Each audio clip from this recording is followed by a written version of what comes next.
কি হলো গোপাল, তোমার মুখের এই হাল কেন? এমন বেজার হয়ে আছে। কেন মহারাজ, আপনি কি জানেন না যে কাজ করতে এলেই গোপালের জ্বর আসে? দেখুন, রাজসভায় না আসার নতুন হয়তো বাহানা করবে বলে অমন মুখ করে বসে আছে। আজকে আমি আপনার সাথে আর কোনো ঝগড়া করব না মন্ত্রী মশাই। আসলে মহারাজ, বেশ কয়েকদিন ধরে আমার দাঁতে প্রচন্ড যন্ত্রণা হচ্ছে। আজ বড় কষ্ট করে এসেছি, মনে হয় কাল থেকে আর বেশ কয়েকদিন আসতে পারবো না মহারাজ। তাহলে তুমি আজ বা এলে কেন? কয়েকটা দিনের ছুটি নিয়ে সুস্থ হয়ে তারপর না হয় এসো। আর মনে করে রাজবৈদ্যকে দেখিয়ে নিও কিন্তু। আগে মহারাজ, তাহলে আমায় আজ্ঞা দিন, আমি আজ একটু তাড়াতাড়ি বাড়ি যেতে চাই। হ্যাঁ হ্যাঁ, নিশ্চয়ই। তুমি এখন বাড়ি যাও, সুস্থ হয়ে তারপরে এসো। যথা আজ্ঞা মহারাজ। গোপাল বাড়িতে ঘরকুনো হয়ে থাকলে বেশি বাইরের ব্যাপারে নাক গলাতে পারবে না, তাই ও সুস্থ হয়ে ওঠার আগেই হাত পরিষ্কার করে ফেলতে হবে আমার। মহারাজ যেন কি বললেন? রাজবৈদ্য? হ্যাঁ, ঠিক ঠিক ঠিক ঠিক। গোপালকে বেশি দিন ঘরে রাখতে গেলে রাজবৈদ্যকে আমায় হাত করতেই হবে।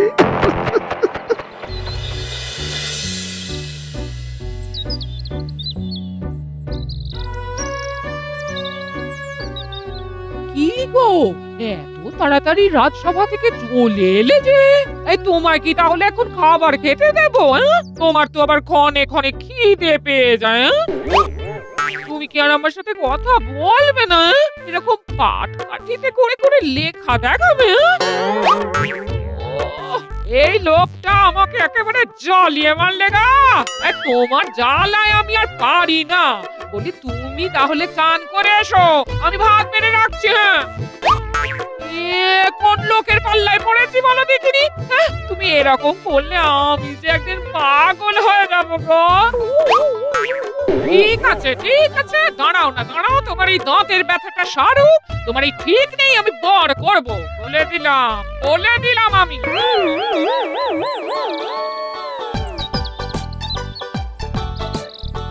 ও গোপাল দাদু, তোমার দাঁতে ব্যথা হয়েছে শুনলাম।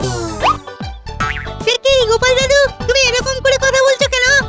আর বলিস না, এই নিয়েই তোর দাদুর সাথে আমার এই মাত্র ঝগড়া হচ্ছিল। কি করি বলতো এই বুড়োর জ্বালায়।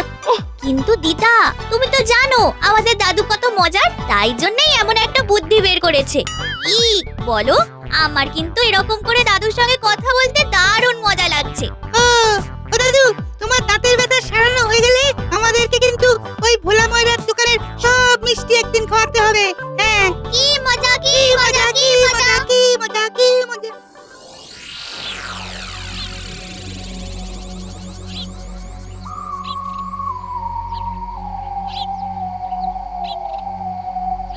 রাজবৈদ্য, ও রাজবৈদ্য, বলি বাড়ি আছো নাকি?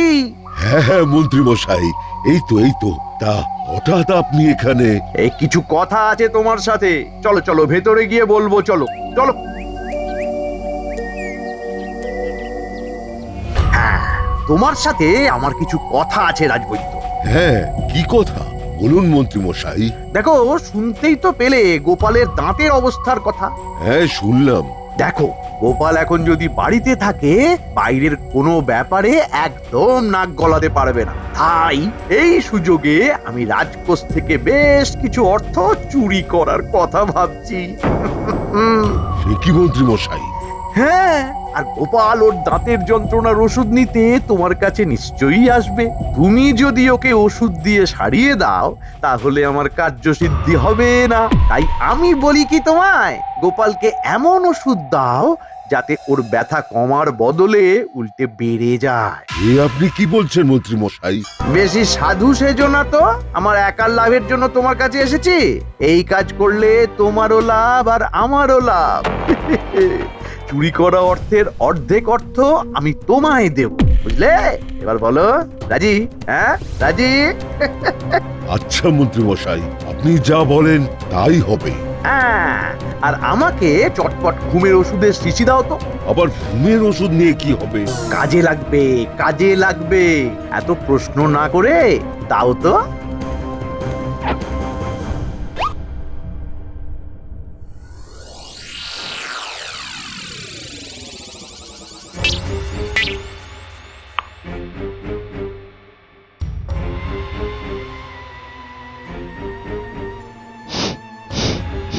এখানে এত রাতে ওলাওকে রেখে কেন?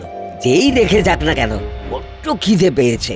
আর কি সুন্দর গন্ধ বেরোচ্ছে এটা থেকে, খেয়ে নি বরং।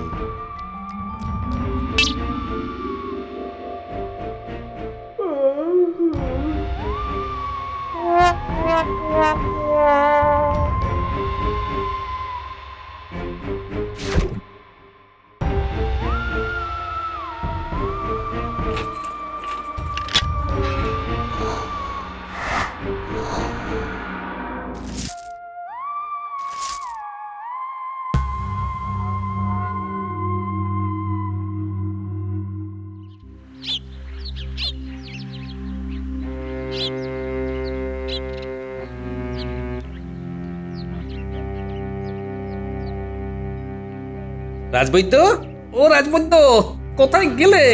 ও রাজবৈদ্য, আবার কোথায় চলে গেল?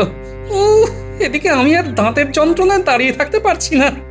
কি যে হবে কে জানে। এতক্ষণ তুমি কোথায় ছিলে বলো তো রাজবৈদ্য? আমি যে দাঁতের যন্ত্রণায় দাঁড়িয়ে থাকতে পারছি না। কতক্ষণ ধরে তোমার বাড়ির সামনে দাঁড়িয়ে আছি। আসলে একটু কাজে গিয়েছিলাম গোপাল। চলো চলো চলো, তোমায় ওষুধটা দিয়ে দিচ্ছি, চলো।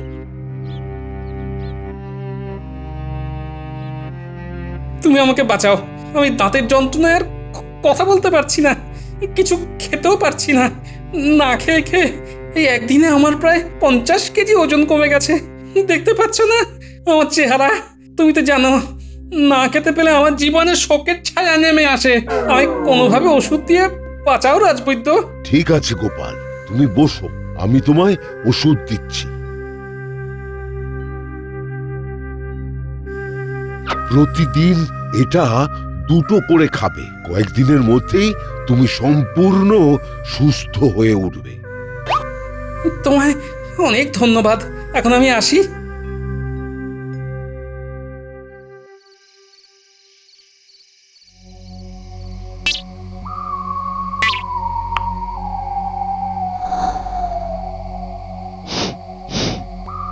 আবার আজকে কেউ ওই মাংস কষা নিয়ে রেখেছে মনে হচ্ছে।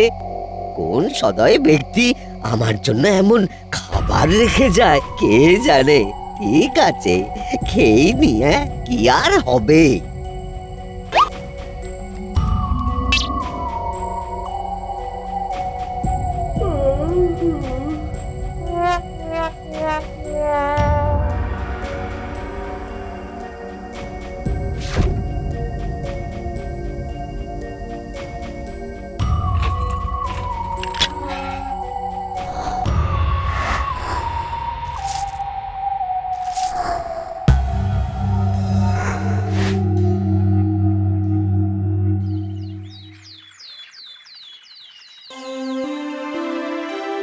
বুঝলে সেনাপতি, কাল আমার কাছে একজন দরিদ্র চাষি এসেছিল ধার হিসেবে কিছু অর্থ সাহায্য চাইতে।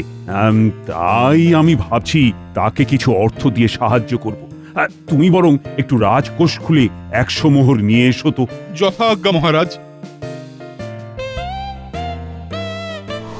মহারাজ মহারাজ মহারাজ, সর্বনাশ হয়ে গেছে মহারাজ। কেন সেনাপতি, আবার কি হলো? হিসেব বলছে 10,000 মোহরের মধ্যে আর মাত্র 500 মোহর পড়ে আছে। হ্যাঁ, বলো কি সেনাপতি? তার মানে রাজসভায় চুরি হয়েছে? তাছাড়া তো আর অন্য কিছুর কথা ভাবতে পারছি না মহারাজ। এক্ষুনি প্রহরীকে ডেকে আনো। যথাজ্ঞা মহারাজ।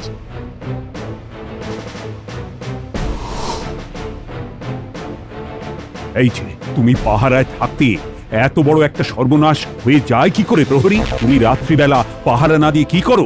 আমি তো সারা রাত পাহারা দিই। তবে বিগত 2 দিন ধরে আমার পাহারা দেবার জায়গায় কি যেন খাবার রেখে দিয়ে যাচ্ছে। হ্যাঁ, খাবার রেখে দিয়ে যাচ্ছে মানে? আজ্ঞে মহারাজ, একদিন পোড়াও, একদিন মাংস, এই রকম খাবার আমি বিগত 2 দিন রাতে খেয়েছি। তারপর তো আমার কিছু মনে নেই মহারাজ। হায় হায় হায়, কি সর্বনাশ হয়ে গেল! সিন্ধুক থেকে টাকা চুরি হয়ে যাচ্ছে, অথচ প্রহরী বুঝতে পারছে না। কেমন লোককে রেখেছি আমি! দাঁড়াও, তোমার ব্যবস্থা হচ্ছে। একবার শুধু ধরতে পারি চোরটাকে, তারপরে সব কটাকেই একসাথে শুলে চড়াবো। মহারাজ, আপনি আর কিছুই ধরতে পারবেন না। যা চুরি আমি করে ফেলেছি তাতেই আমার কম করে প্রায় 1 বছর এখন চলে যাবে। জানাজানি হয়ে যাওয়ার আগেই তাই আমি যত পেরেছি লুটে নিয়েছি। আমি কি অত বোকা?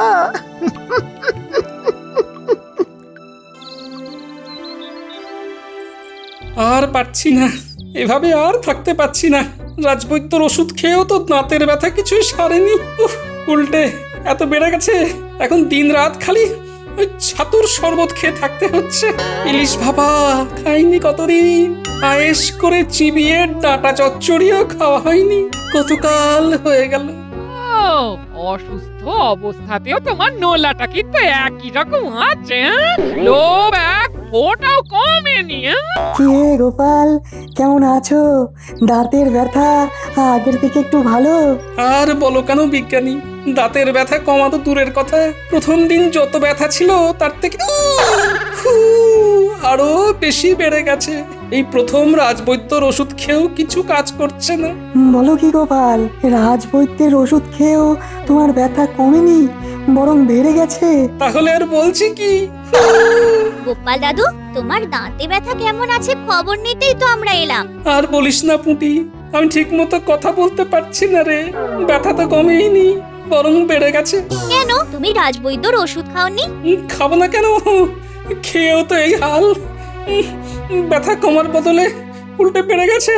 এরই মধ্যে রাজসভার আরেক কাণ্ড ঘটেছে গোপাল, রাজকোষ থেকে বিপুল পরিমাণে অর্থ চুরি গেছে।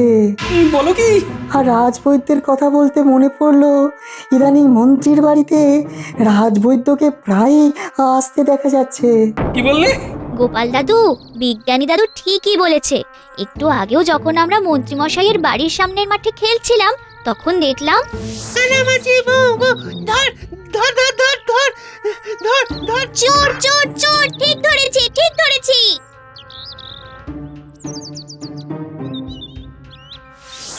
বুঝলে বিজ্ঞানী, আসল ব্যাপারটা তাহলে ঠিক কি?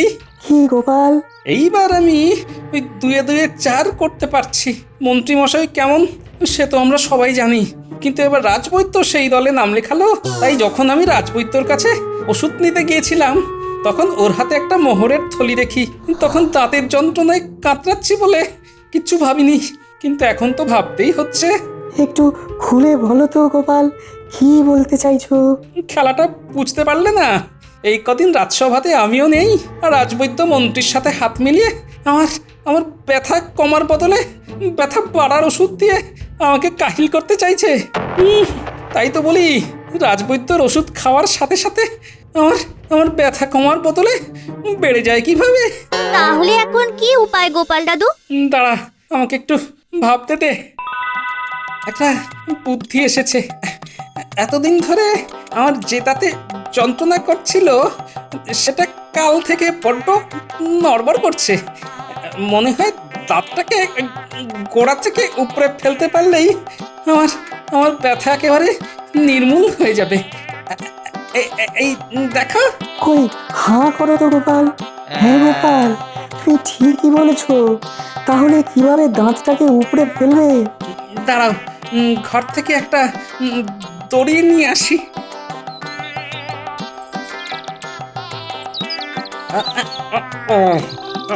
এইভাবে আমার নাতি নাতনিরা আর বিজ্ঞানী আর গিন্নি, তুমিও ধরে চান্দাও দেখি।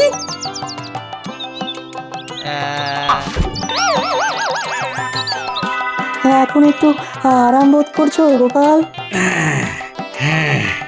হ্যাঁ বিজ্ঞানী, এখন অনেক আরাম বোধ করছি। তুমি আর কি করে জানবে যে রাজবৈদ্য মন্ত্রীর দলে নাম লেখাবে? হ্যাঁ, সেই শেষ পর্যন্ত মন্ত্রীর কাছে রাজবৈদ্য এভাবে নাম লেখালো। গোপাল, ও গোপাল, আরে বাড়ি আছো? মহারাজের তরফ থেকে তোমার জন্য একটা চিঠি এসেছে।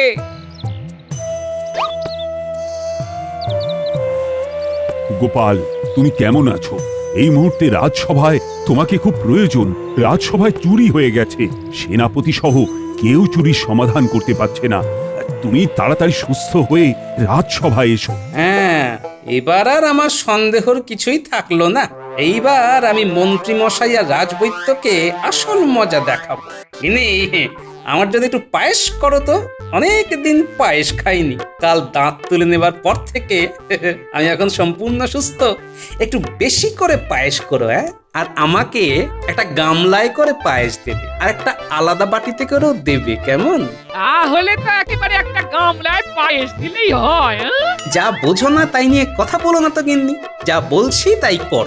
আচ্ছা বাবা, আচ্ছা ঠিক আছে, করে দিচ্ছি।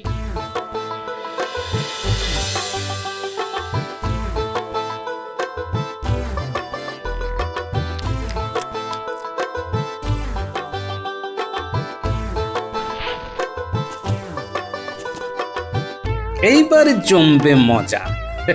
এই কদিন রাজসভায় না গিয়ে আমার মহারাজ আর বাকিদের জন্য খুব মন কেমন করছে। আমি এলাম, কেমন? হ্যাঁ, এসো এসো, এই সাবধানে।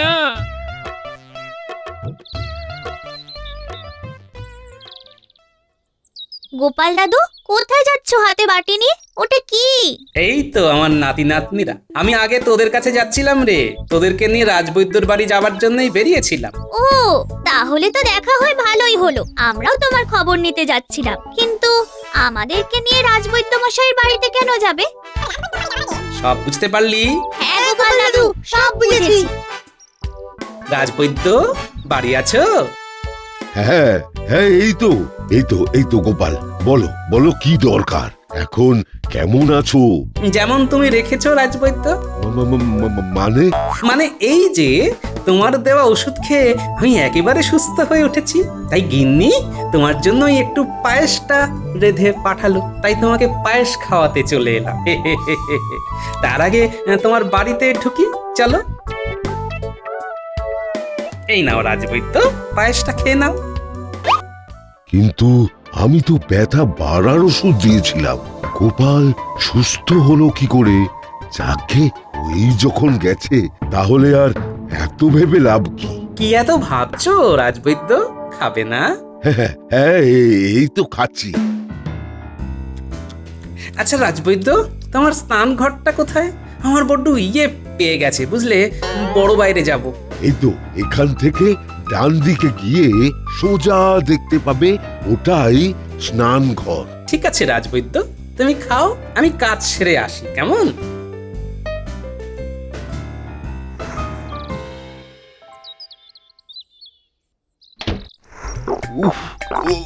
ও ও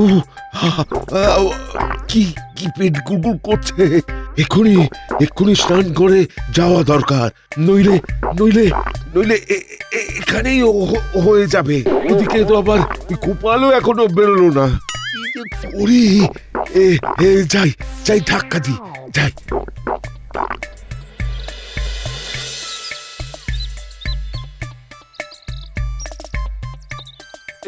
কি আরে সবাই কোথায় গেল? গোপাল, ও গোপাল, আরে দরজাটা খোলো দয়া করে।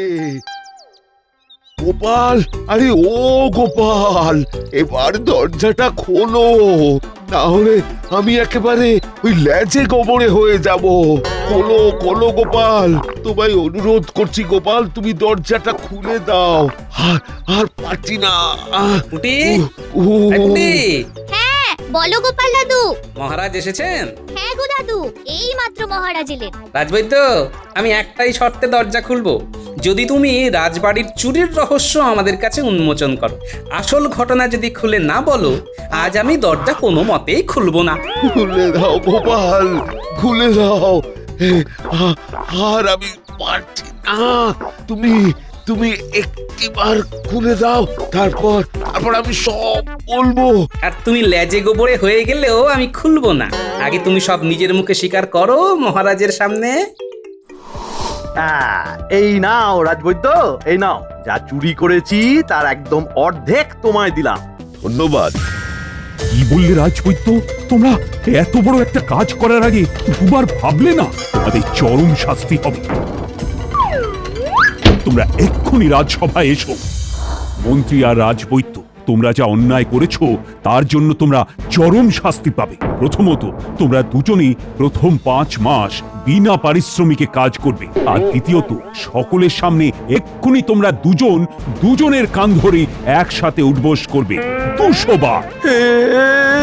মহারাজ, আমাকে ছেড়ে দিন মহারাজ, আর এই ভুল কখনো হবে না মহারাজ। এবারের মতো ক্ষমা করে দিন মহারাজ। তোমরা যা ভুল করেছো এর কোনো ক্ষমা হয় না। তোমরা যদি রাজসভাসদ হয়ে এমন কাজ করতে পারো তার জন্য যে আমি তোমাদের বরখাস্ত করিনি, এই ভাগ্য ভালো। যা বললাম যদি এক্ষুনি তাই না করো তাহলে 5 মাস কিন্তু 1 বছর হয়ে যাবে। সেটা খুব ভালো হবে তো? ভালো করে একজনও যদি কান ছাড়ে তাহলে 100 বার করে আরো বেড়ে যাবে।